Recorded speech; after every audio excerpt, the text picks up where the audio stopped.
new play, The Whale, centers on the grim existence of a morbidly obese man largely confined to his Northern Idaho apartment. It's a subject matter rarely dealt with on stage, not to mention life in general. For more on the production at the Speakeasy Stage Company, I'm joined by WGBH arts editor Jared Bowen. I've heard really good things about this play, but what is the story arc? So it takes place in this apartment. Yeah, and the experience actually starts from the moment you enter into the theater, and there's this great soundscape, as you mentioned, it's called The Whale, so you hear the sounds of the sea underneath the sea, and you enter in and you see this stage where all of this food and food containers is littered around him, the sofa is falling into the floor. And what happens over the course of this play is you see this trajectory. He has congestive heart failure. You know that he's failing. He knows that he's failing, and he needs to come to terms with some aspects of his life, like his daughter, making amends with his daughter. He's gay. He wants to make amends with his ex-wife, but also basically coming to terms with who he is and religion. There's a Mormon missionary that comes in at the same time. We have a clip of the play where you see just at how he's dealing, sort of maybe not knowing it's the end of his life, but expecting it might be.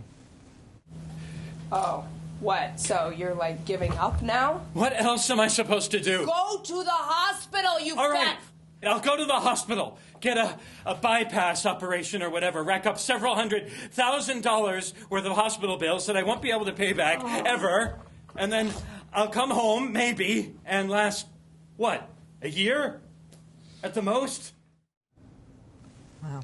It's a very tough piece. And as I mentioned, there's this whole soundscape throughout it that you hear the sounds of whales, sounds of water, and him breathing. His very labored breathing, which gives you a sense, even in the audience, even rose up as I was when I saw it on Sunday, how oppressive this whole situation is. All right, well, let's bring in Todd Michael Hall. He was a consultant for The Whale and weighed nearly 500 pounds before undergoing bypass surgery. Welcome to Greater Boston, Todd. Thank you for having me. One of the descriptives of the character is that, he's repulsive in a sense. People don't want to be around him. People don't want to look at him. Yep. Did you feel that way yourself? Yeah, I felt that way a lot.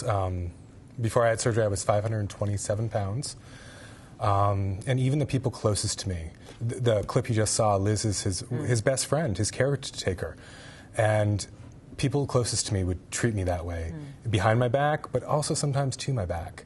And it was very hard to deal with, but I dealt with it somehow. So Liz, in the play anyway, as I understand it, she's sort of an enabler. I mean, she's feeding him meatballs and this kind of thing. I mean, did you have somebody who did that too?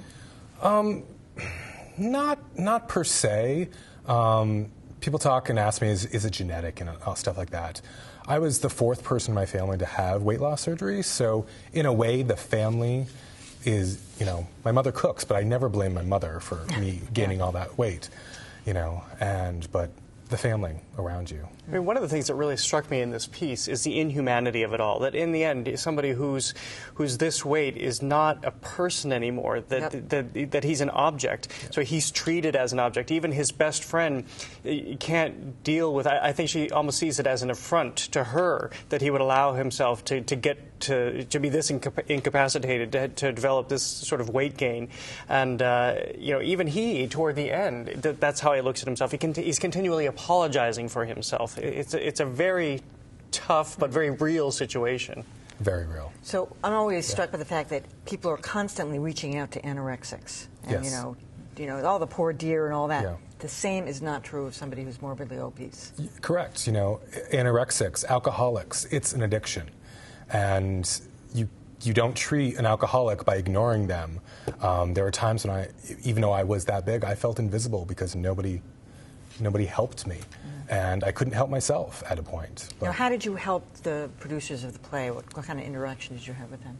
I went into rehearsal one night and spoke to the cast for about an hour and a half about my experience and what we're talking about here, how the people closest to you treat you, and just making the humanity come out when you actually can't see that this person's a human. Has the actor captured that, do you think? Very much so. Johnny Kuntz is amazing. Yeah. Well, also, in terms of how this becomes an impediment to your life, we were talking about it. A lot of us were struck last year with there was this Harvard Business School student, Brooke Boyarsky, who had lost 100 pounds when going into the Harvard Business School because, well, we'll let her explain, but this is what she told her class last year.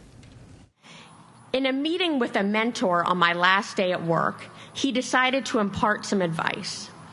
He told me that I should lose weight at HBS so that employers would be interested in hiring me. Because if I'm not smart enough to know what to put into my mouth, I can't possibly be that smart. Two things occurred to me then. First, that he's a jerk. But more importantly, I realized then that without knowing it, I had placed conditions on my life that could prevent me from reaching my goals.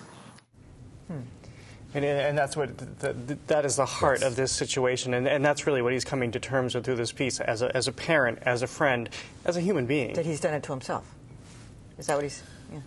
Done it to ourselves with what the world has surrounded us with, and you got to take responsibility for it, and time to make a change if you want it. Have you made a drastic life change? I mean, obviously you've lost. Yeah, I had weight. gastric bypass in 2007, and at this point, my net loss is 200 pounds total.